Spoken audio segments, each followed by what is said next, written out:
sehemu ambayo haipo amani, jengine lolote halizungumziki, kwa sababu mtakuwa mnahangaika kwanza kuirudisha amani, halafu mzungumzi hayo mengine. Kwa hiyo mara zote tuwe na amani katika nchi.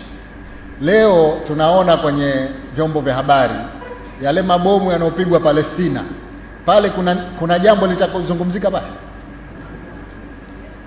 Wanahangaika kurudisha amani kwanza, halafu wazungumze mengine.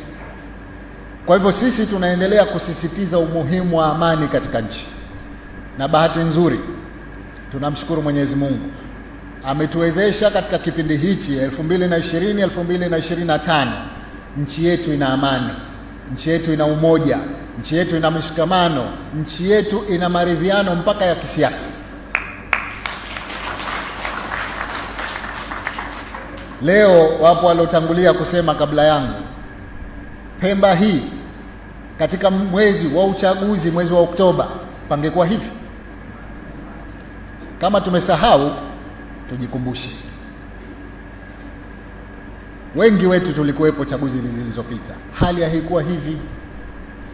Haya ni neema hii kutoka kwa Mola wetu, tulimuomba, ametupa amani, tuidumishe.